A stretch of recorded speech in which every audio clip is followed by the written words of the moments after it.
But even if I've been absent, I received much works of God. And the works of God made me to come here today so that I can share with you.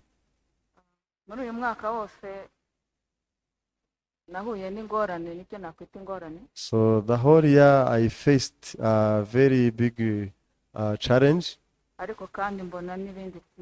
And on the other side, I received many good things. So sometimes I used to be happy much. And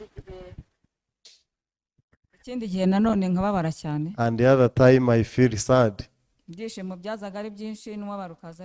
the joy could come abundantly and the sadness as well.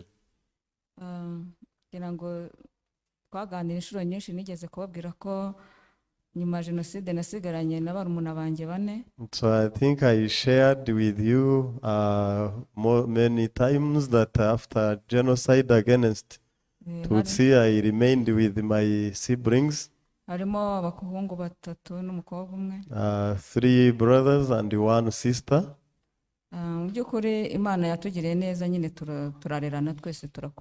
Surely God blessed us and we grew up together.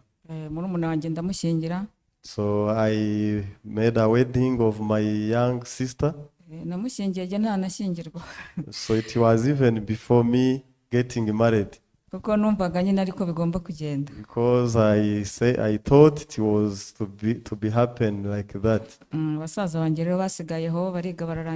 So and my brothers they graduated. But they refused to marry. And it was a very big problem to me.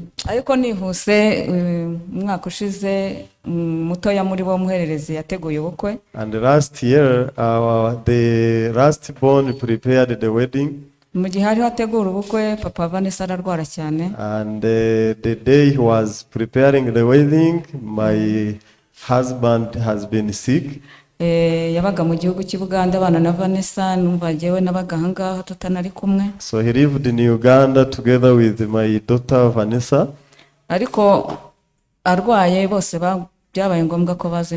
So but when he got sick, they both came here in Rwanda. Surely he was very sick.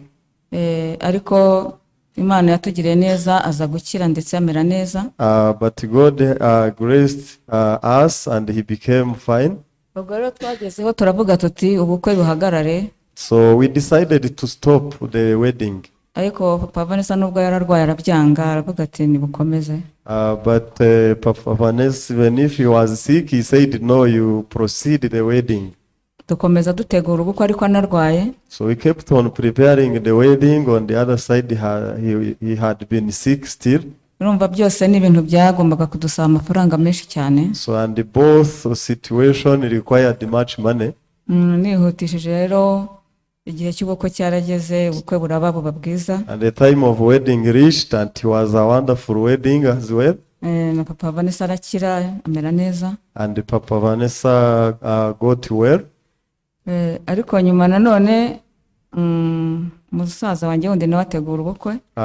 But later after, the other brother of mine prepared the wedding this year. So on the day of preparation of the wedding, the Vanessa became sick. So she has been sick for the whole year. So and also we said, let's stop the wedding. And the decision was to continue preparing the wedding.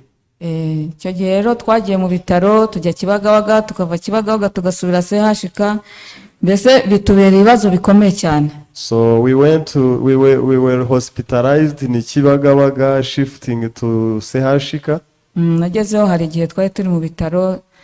So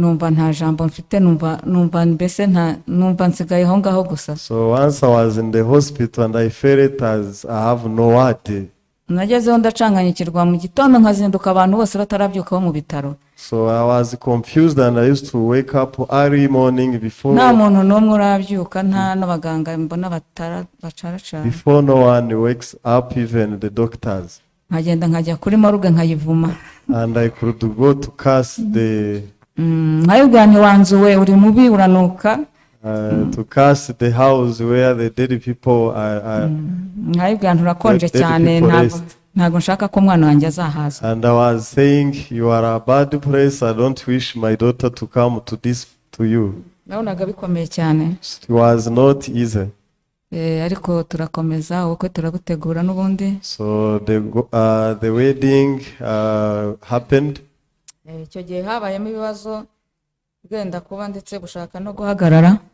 So there was the challenge, some problems occurred whereby we could stop the wedding. umuhungu arambwira ati ndabona ubukene bumereye nabi. So my brother said, I see the poverty is approaching me. ndabona nta mafaranga ndi kubona. I don't see the ways of getting money. ndabona ibikenewe bitari kuboneka. Even the requirements are not being found. ati ndumva ngiye gusa naho nabuhagarika. I think I can stop this wedding. ndamubaza ntese ukareka gushaka umugore. And then I asked him, you mean to stop getting married? ati ukuntu mbona imeze gye ndumva nanabivamo. So he said, according to the situation, I can even decide to not marry. naramubwiye nibyo bibazo ubona ntabihari. So I told him the situation, the problems you raise are not there. nabubwiye ntibikenewe byose byarateguwe. And all the requirements are prepared. ndabubwira nti igihe nikigera uzabibona. So, and I told him, when the due time occurs, you will receive and get all. arambwira ati ibyo ni bya bindi byawe. And then he answered saying, that is your same stories. ati jye ntabwo ngiye kuzakorwa n'isoni ngo umugore anshishemo ijisho. I don't want to be shameful and the wife despises me. ndamubwira nti kora ibyo nkubwiye. So I told him, you do what I'm telling you. ndamubwira nturamenye ntuhagarike ubwo bukwe. Don't stop the wedding. akomeza ambwira ati nta kintu mbona. So and they kept on telling me that I don't see anything. ati n'abantu ndabona batari kumpa amafaranga batari kuntwerera. Even people are not supporting me. ubwo rero icyo gihe ibibazo byose byari binkomereye, mfite umurwayi mfite n'ibyo bindi. And you can understand that I was heavy. I mean, I had the heavy murumuna wanjye arambwira ati ko wajyaga wirata ngo urasenga se ugasubizwa. ati none ko ubukwe bupfuye. My young sister was telling me this thing, saying, you are a good one to pray, but why you didn't pray until the wedding is cancelled? ndababwira nti ubukwe burahari kandi ni bwiza. And I replied saying, the wedding is there and it is beautiful. Vanessa akambwira ati se mama ati urabona nzakira. And then my daughter asked me, do you see I will be healed? ndababwira nti uzakira. And I answered her saying, yeah, surely you will be healed. bumva buri wese yambazaga ibye. And everyone could ask me his or her question. ariko muri iyo minsi nabonye message kuri telefone mbona pastor ko ashaka gusengera abantu. So and then those days I saw the message, Pastor Ko saying that he wants to pray for people. narayishubije ndavuga nti musengere ubukwe, musengere uburwayi. So I answered the message saying, you pray for the wedding and the sickness. musengere na Melissa yari ari mu nzira ariho ava Bugande aze naha. And you pray for Melissa was in the way coming in Rwanda from Uganda. ntago byoroshye guca ku mupaka ari umwana nta muntu bari kumwe. So it was not easy to cross the border as young she is. ngira ngo Pastor Ko yarasenze. I hope that Pastor Ko prayed for this. ibintu byagenze neza muri iyo minsi twabonye umuntu ugomba kwambika abageni. So those days things happened beautifully because we found someone who could provide the clothing of the bride and the bridegroom nta kintu abasabye without asking any money. kandi yambika impande zose, yambika uruhande rw'umukobwa, yambika n'abasore. And she provided the clothes on both sides. kandi yabambitse neza cyane. and a very wonderful way. Umunsi w'ubukwe twabonye abantu benshi cyane. And the day of wedding, we had so many people. Mbese nta kintu na kimwe twabuze mu byo twari dukeneye, ahubwo twabonye ibirenzeho. And we didn't lack anything. Instead, we received abundantly. Icyo gihe na Vanessa aroroherwa ndetse arakenyera ataha ubukwe. And the same day, Vanessa was fine and she attended the wedding. Turanezerwa cyane. We were so happy. Imana yadukoreye igitangaza And gikomeye. God made a miracle. Ibintu byari bakeneye byose byo mu nzu barabibonye. And all the house materials they got. Ndashimira Imana rero ko yongeye kunezeza umuryango wanjye. And I thank God that He pleased my family. Ariko ubwo ubukwe bwararangiye Vanessa arongera araremba cyane noneho ajya kuri oxygen. But after the wedding, the Vanessa became sick again until she was on oxygen. Noneho mbwira pasiteri, mbwira mama Fifi ngo abwire pasiteri badusengere. So, and I speak to pastor through Mama Fifi asking for the prayer. Umunsi umwe rero kuko Melissa twari turi kumwe twarananiwe cyane, twagombaga gusukura inzu neza, twagombaga guteka, twagombaga mbese kwita ku murwayi ku buryo bukomeye.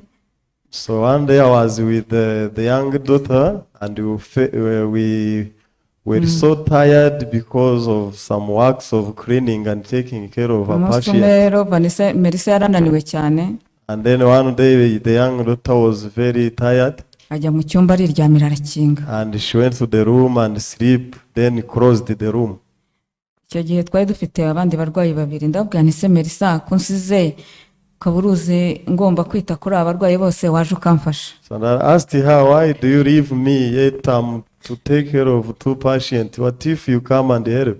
Kubera ukuntu yarananiwe yambwiye ati ndeka abo bana ntago ari igihe babyaye n'abawe. So because of tiredness, she answered saying, I'm very tired and these are not my children, are yours. Yarambwiye ati biteho cyangwa ubireke. She said, you take care of them or you refuse. Ariko yarabitewe n'umunaniro yari afite nanjye numvaga ubwanjye naniwe. But it was due to the tiredness she had.